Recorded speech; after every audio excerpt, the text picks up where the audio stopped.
morning, good morning, good morning, good morning, good morning. So, how's everybody been handling the conference so far? All good? Enjoying the session? My name's Dan Albrecht. I'm the IT director over at Florida Technologies for customer-facing technology. I'm here to talk to you about being a disruptor and for leading change. In order to do that, I need to talk to you about a story on how my Salesforce journey started. If you were in here for the last session, Chris Valentin was up here talking about his journey becoming certified. Chris started that journey somewhat with me, which was great. He worked with me at CNA, and I was the guy that gave me a book and said, "Go learn this in 30 days, please." So, yeah, it was good fun. First off, of course, we want to talk about sponsors here, make sure they get their dues.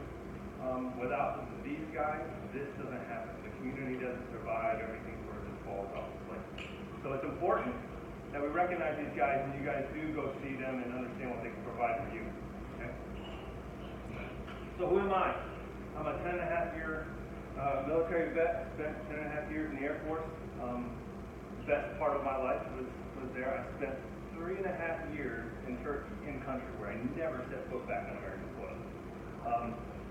So it was a great experience for me. I loved it over there. If the world was a better, calmer place right now, I'd go right back tomorrow. I mean, it's great. I met my wife there.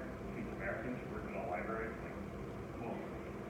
Right? So you get sort of kind of these experiences. Been all over the place: Germany, Spain, England. Spent 3 months in Bahrain in the desert, living in a tent. That's all fun. And no joke, I was a plumber. When I started out in the Air Force, they said, "Oh, you're going to go fly planes." No. I went to the Air Force and was lucky enough to be stationed right where I trained, too. So a lot of training in the Air Force happens in South Falls, Texas. So the heat on there. And they have a lot of chow halls. And as a plumber, those are a nightmare. So, but that's where I started. That's where my journey, when I got out of school, that's where it started. And speaking of school, real quick quiz from everybody. Just as a raise of hands, how many people graduated with plus 200 kids? More than 200 kids in their class. More than 300? Yeah, high school. 400? Right? Anybody less than 100? Less than 50? Less than 20? I graduated with 22. 21. Nice! 21. And I came from New York, and way the heck upstate New York. Everybody's like, "Oh, Buffalo." Like, no. Like, keep going north. Up past Albany, in a very small town. The reason I bring that up is because in order to get out of a small town community, you've got to be thrusted into something else. And the Air Force was that thrust for me. It brought me out into a space that I was totally unfamiliar. Yes, I made that phone call home saying, "Mom, come get me. This is horrible." But I stepped with it and wrote it out. But the Air Force gave me the opportunity to be a plumber for 3.5 years, and I said, okay, enough of this. I switched jobs, and I became what they call an operations management specialist. And that's the guy that, instead of being the guy that goes out and does the job, he tells the guy to go do the job. Which is like, yes, now I can sit behind the desk, put my keys on the keyboard, and take all of those U.S. Air Force jokes to the bank. Those are all there. So Chris was in the Army, him and I were going to tell work all the time, and yes, that is a real thing. So, but once I got behind the desk a little bit, I was able to do computer administration, and then I got out of the Air Force, and I became a salesman. It was like not going to cut it for me. I just didn't function really well. I can sell things, but it just wasn't my forte. And then I went to work for Chase Bank, which was Washington Mutual at the time, and was a collection supervisor. If you've ever worked collections, that's fun. That's where it's just like people are yelling and screaming and hooping and hollering. Back during the home loan crisis too, so when I was in home loans, so as you can imagine, the people that were calling were not very happy. I got promoted over there to Assistant Vice President of Business Analytics, so I got my analytical background sort of embedded in me there. And then when I I left Chase Bank, went to be an applications development manager over at CNA. And then became an IT operations director. Left CNA forcibly, left CNA. They let myself and my entire team go. Love the company was so good. They made a decision, understanding it's a business decision. We're all adults, move on, keep going. Became the Salesforce technical manager over at Florida Technologies, and in a year and a half got promoted to the director of customer facing technology. But ultimately, this story is not about who I am, it's about who I am really, right? This story is like, I'm a father, I'm a faithful Catholic, I'm a husband, I'm a wannabe racer. I used to race dirt bikes all over the Eastern coast. Hurt myself plenty times. I now try to race my bicycle instead of a dirt bike, just because it makes me feel better. A friend, a leader of change, and ultimately a disruptor. I come into a place, I don't take no for an answer, I pitch my mind, you don't like it, that's on you. In some cases that works, but ultimately if the company wants me to work for them, they have to understand where I come from, and they have to respect my opinion as we go along. They can't just sit there and, you can't be a bobblehead and always say yes. It doesn't work. That's how bad things happen. If you're one of those people that are going to tell the boss yes every single time that they challenge you, as a boss, I'm not looking for that. I want somebody to challenge me. I want somebody to give me the best solution. I don't want to have it. That's a responsibility that I don't want to own all the time. But beyond that, I'm going to show a little video, I think. Nope. Oh, core values. Integrity, excellence in all I do, service before self, service to family, team, company, specifically in that order. Even though you can be a disruptor and be in that space, it is okay to put your family first. You don't always have to be the person at the job. Although there are times when the family, Chris in his previous session said, the family's got to be on board. If they're not on board, it's a struggle and a hack. So you really got to get their commitment and get their backing and their support for you to do some of these things. This is extremely important. And I'm lucky enough to have a great spouse and a great family that really backs me up no matter what. But these are all the core values of the actual Air Force. Service for self, excellence in all we do, and integrity. Those are all Air Force core values. But they were instilled in me at a young age, so they're easy to follow now. And they everywhere I go, it seems to just always be the same for me. It's always those that sort of stand out. And if you don't know about the vet force, and if you have any vets in here, go check those guys out. Those guys are there to help you get going in this space. They will help you disrupt, I promise. Story time? Soon? Salesforce, what is that? That was my first thought. What is that? Again, Chris said we were handed a book, given a product, hey, go get this done. Had no idea what that was. Force.com, is that related to Starbucks? That's what it was. Whatever we were talking about. Apex defined as the uppermost point in a narrow, so that's what we thought the definition was. Like, yeah, we know what that means. We definitely didn't. Click's not code. This is where people get the thing, can't you just? That is true. Can't you just do this for me? Okay. And then stay in the box. And the reason I say stay in the box is our first project, the bosses said, stay in the Salesforce box. You're talking to a bunch of developers, and you're going, what's a box? We really don't know. As a developer, our whole entire job is to think outside of that box. How to get from point A to point C, going through B, maybe taking some detours and figuring out how to get there, but you're still, as a developer, you're trying to solve a problem. The original box is trying to solve a problem.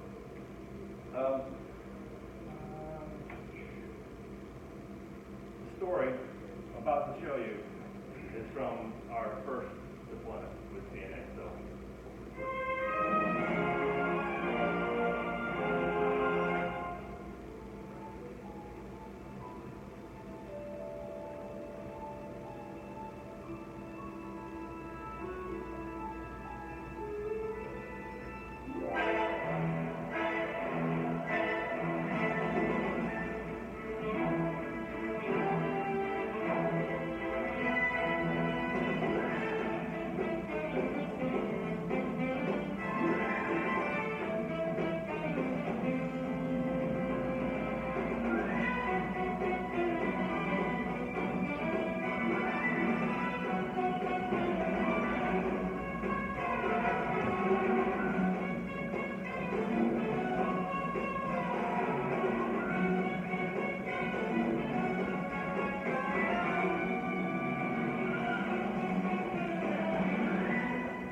put that together, and you'll see it was,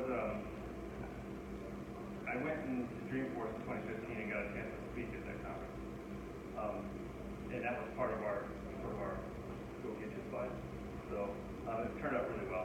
But yeah, what happened with that was a great team of people that, me as a disruptor myself, I feel like I always try to push people to become disruptors. Like, you've got to come out of a shell and expose yourself a little bit and live in a space that you're really not comfortable in, and that's okay.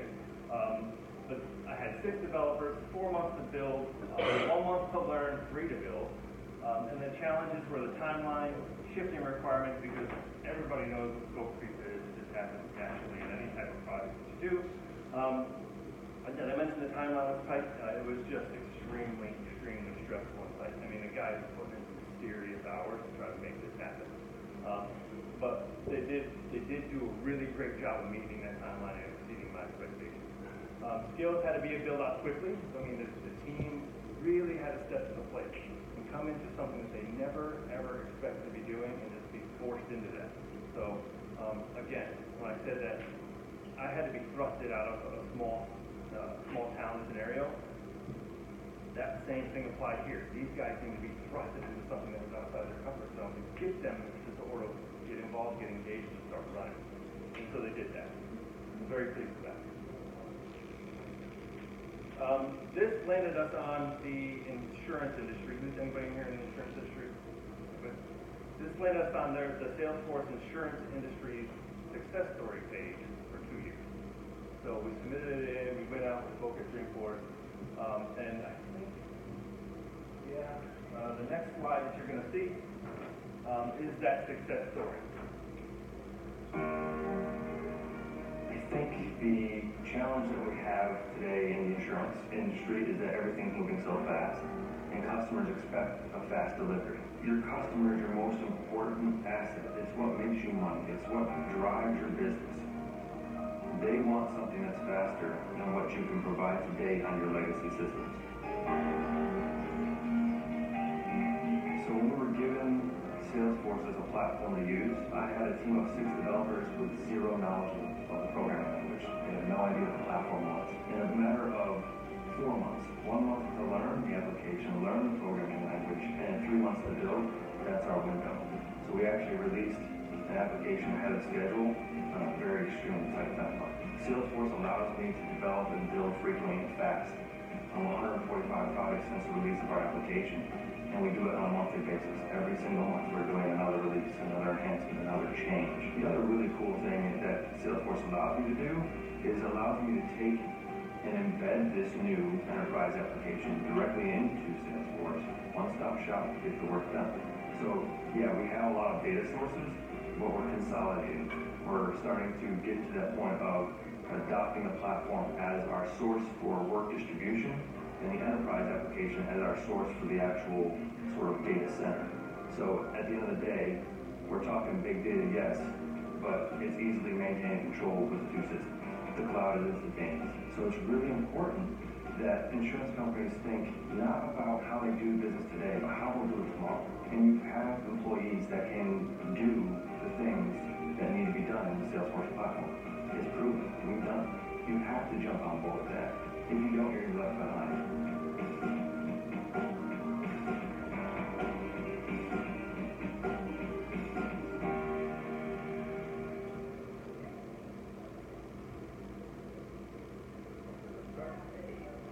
The reason I show that success story too is it really says a lot about, really just trying to drive things through, like really trying to get from one end of a product to the other end of the product and doing it in a way where you don't feel constrained by the people who are leading you. I mean, leaders need to be open to that. They need to be accepting of what you're trying to accomplish for them. I think everybody goes into a business with the same mentality. Like, we're trying to do best for who we are employed for. We are loyal, we're committed, we are ready to work for you, we're going. As long as it's reciprocated back to us, it's even better, right? As long as you feel like you're being accepted, it's even better. The moment that your ideas that you're trying to pitch to somebody are getting shut down every single time, you're like, okay, time to go job hunt. And that's not what any employer should want. So the reason I show that, though, is to show really about how true success of a program or of a team can come to be renowned inside of an industry. And it wasn't easy. It was not easy. But at the end of the day, you feel really proud of that accomplishment, right? A little bit of things about that project. This is what products we had deployed during the time frame from release to 2017.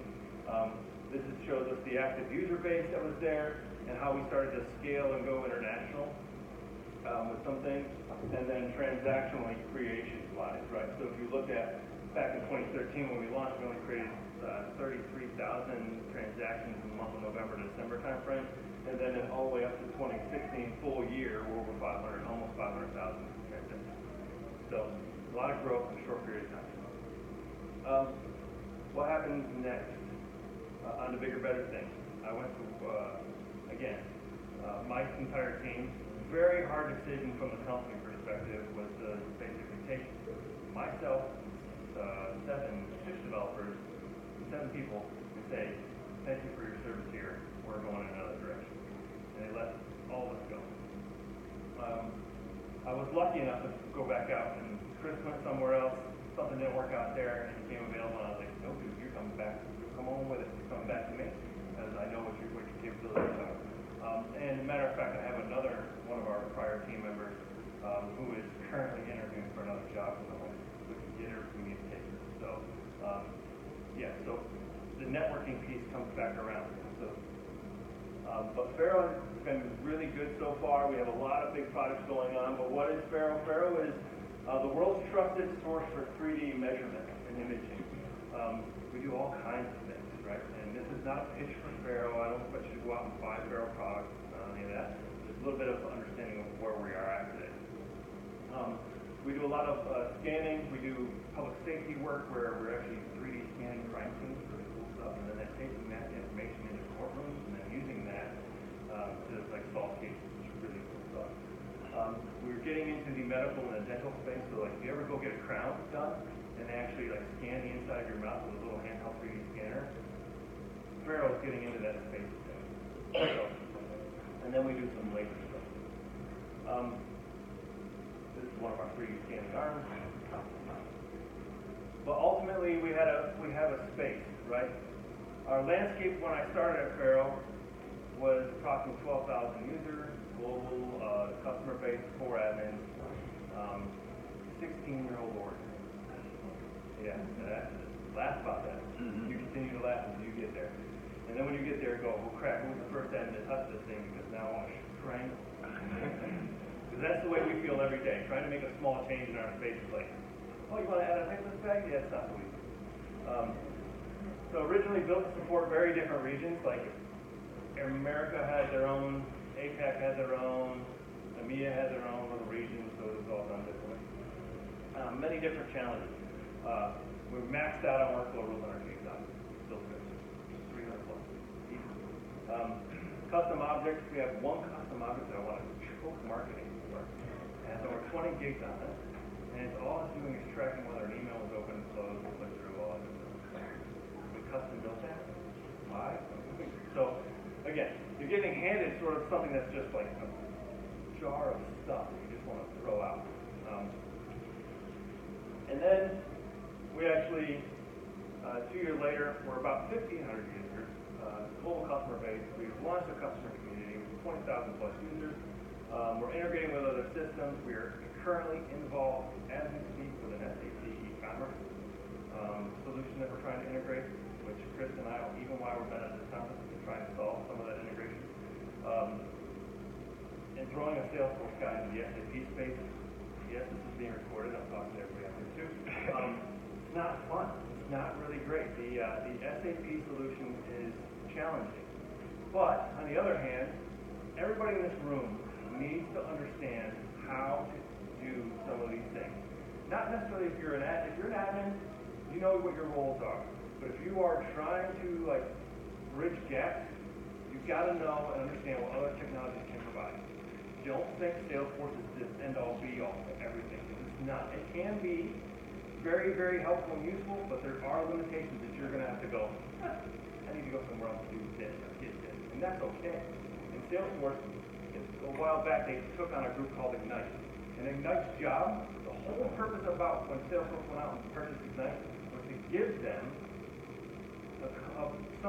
some group that could totally focus on customer success. Platform agnostic. Didn't care what you had in place.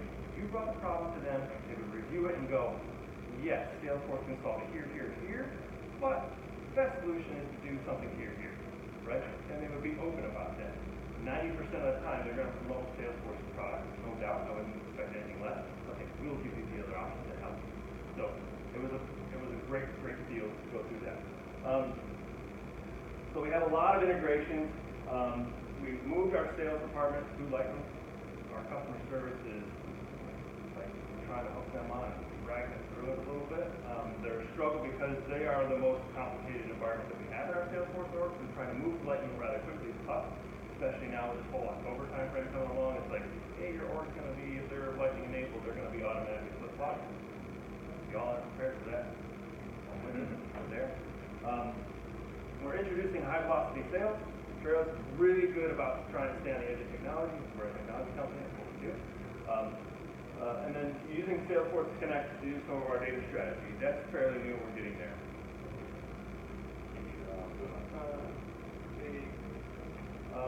How did we accelerate? Originally, this up here said mash the gas, but I was told my team didn't like mash the gas term, so I switched to accelerate. So when they're watching this, they can go, I see what you did there. But I have another great team here at Faro. Another great team that has been just driving along. Two senior Salesforce administrators. Chris is the developer architect. I have another administrator in EMEA, and I have one more in APAC. We adopted an agile methodology, mindset. Notice I did not say methodology. The reason I even said introduce short agile rank. The reason I say this is because agile, from my perspective, is a methodology. It's a mindset. If you were to go look up an agile book, they're going to tell you how to do things step by step by step by step. And that step by step by step may not work for your company. And to recognize that and to disrupt your space by recognizing that, that's your job. Your job is to say, this will not work for us because of X, Y, and Z, and then to mold, as a team, the right answer, the right way to operate. We've been doing it quite some time. Introduced the tools to support the continued evolution, the Jira side of the house. We brought on Jira, and of course, Jira has epics and stories and blah, blah, blah. All this stuff is built in the box. What I did, I handed it to my team. I said, hey, I need you guys to define the workflow of how we want to manage change. I need you guys to come up with that process. Why? Why did I do that? Because I don't want to own it. I don't want myself to be the one that says, you will do X, Y, and Z. Right? I want them to come up with a solution and say, hey, this is what we're going to do. I'll step back and I'll monitor that situation. And if I see little areas where things need to be tweaked, I will drop little hints here and there and say, hey, have we thought about doing this? Have we thought about doing this? Have we thought about doing this? Just letting them sort of feed on that mentality or feed on that information to try to go drive that change out a little bit farther. We're going to get into some more of these details here in just a few minutes when we talk about sort of the disruptor mindset or the disruptor guidelines. Yes, guidelines. Challenge yourself. Don't become relaxed or complacent. Comfortable. I say here, make being uncomfortable your new relaxed and comfortable state. If you are comfortable in your current job, you need to shift that a little bit. Because you're not really pushing yourself. You really just are falling into the mundane, over and over, day-to-day thing. I can guarantee you, you will burn yourself out over time. You will become sort of la with a job. And that's not fun. You can go into a place and become uncomfortable and still have fun. It'll stress you out a little bit, no doubt. It'll stress you out a little bit. But I promise. It worked at the last company. It's working at this company where people are uncomfortable, but they're becoming comfortable with being uncomfortable. And that's okay.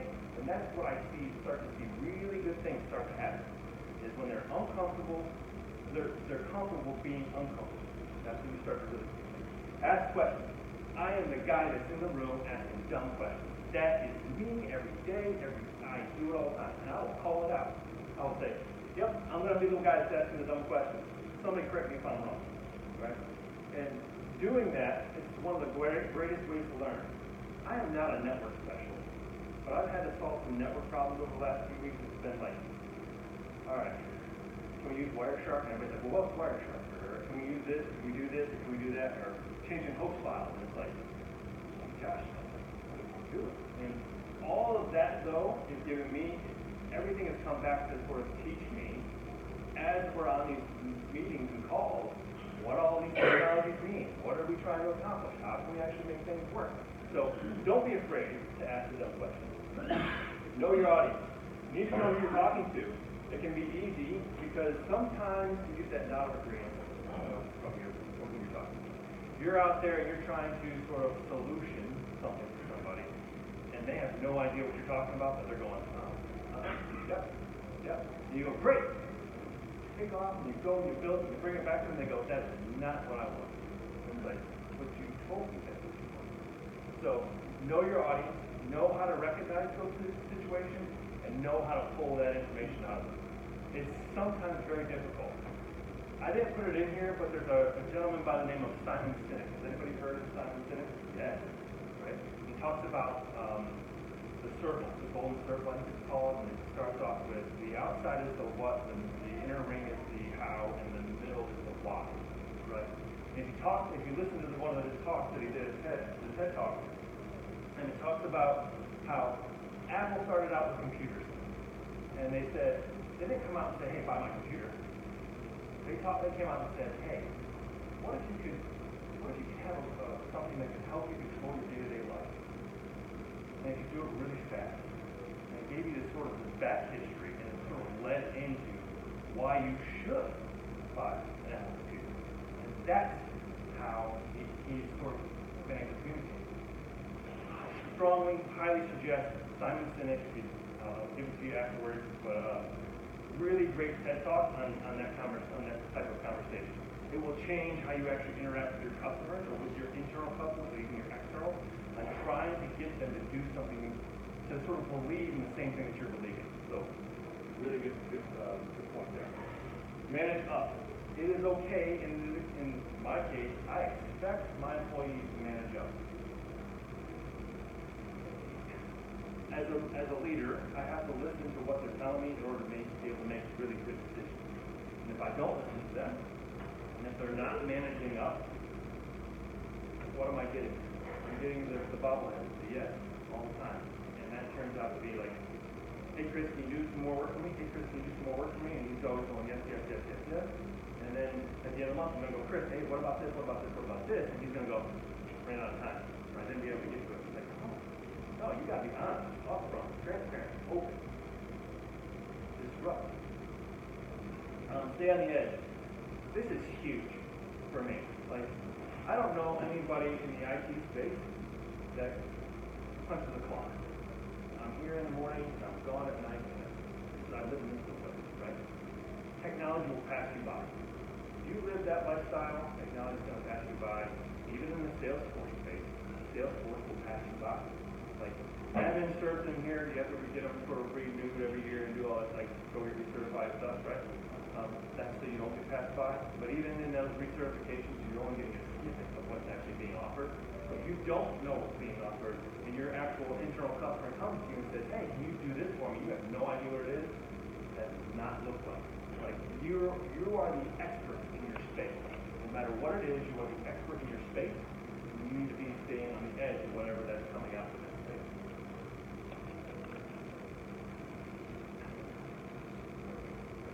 Be confident. Extremely confident. It's going to sound horrible.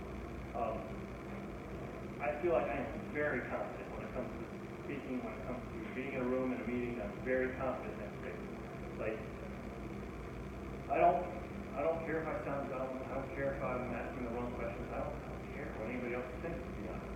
And that may make me come off a little cocky, I guess. But the reality is like, I need to be confident forward so that way people can engage. And if if I'm the one sitting in the back of the meeting not saying anything or not doing anything, then I just feel like it's one of those wasting my time. Like, I don't know why I'm there if I'm not going to be participating. So you've got to be confident, be forward, be upfront, and come out of your shell. It's important. Evolve. Don't become stale in a process. Going back to where I was talking about Jira, how the team evolves and evolves and evolves, it's a continuous process. You should never, if you think that you have the perfect process and it's in place, like everything's good to go, I want to talk to you because I want to know what that process is. I want to jump on board and see for myself. I have yet to come across a process that has been deemed perfect. There's always room for improvement, always ways to evolve, always ways to push forward. Play the devil's advocate. I do this to my guys all the time, and I feel like sometimes I can come up with a solution. Chris, don't laugh. I can come up with a solution, and I will throw it at my team just to get them to think about it. And let them run on it a little bit. Let them go and do their thing and sort of spin out the solution. And then we all come back to the table, we sit around and talk about the solution, and it evolves again. It's like, okay, now everybody's got this idea in their mind of what the solution looks like, how it's going to operate, and then it'll evolve again. And then eventually we'll bake that down into what we believe is the best solution. Not the perfect solution, the best solution. And we'll go and implement that. And then bugs will come in and you'll say, oh, I missed that. And that's okay. You can do all the testing in the world. You're always going to get bugs. It doesn't matter what you do. But it's all about the evolution process. And have fun. This is extremely key. To have fun with whatever you're doing. If you're not having fun, it's a job. If you're not having fun, it's a job. Going to work should not be a horrible experience. Being that you're all here, either you're personally dedicated to improving your lifestyle at work, or your bosses are involved in making your lifestyle at work better, and you should be happy about that. But you guys need to come out and be happy and fun at work. And that's not to say that every day is like, hey, let's go have fun.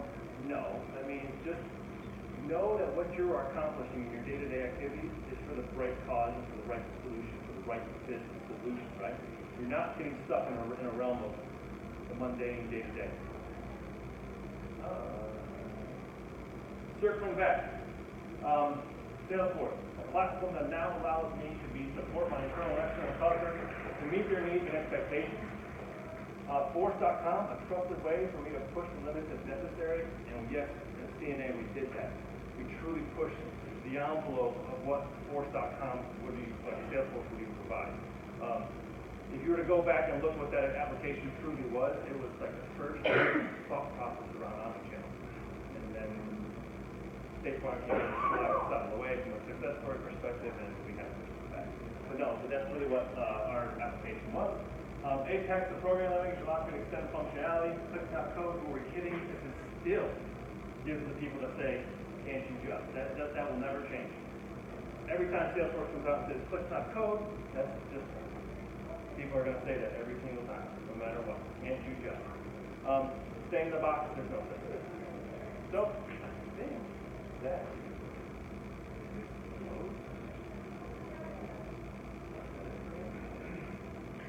yeah, that's it for me.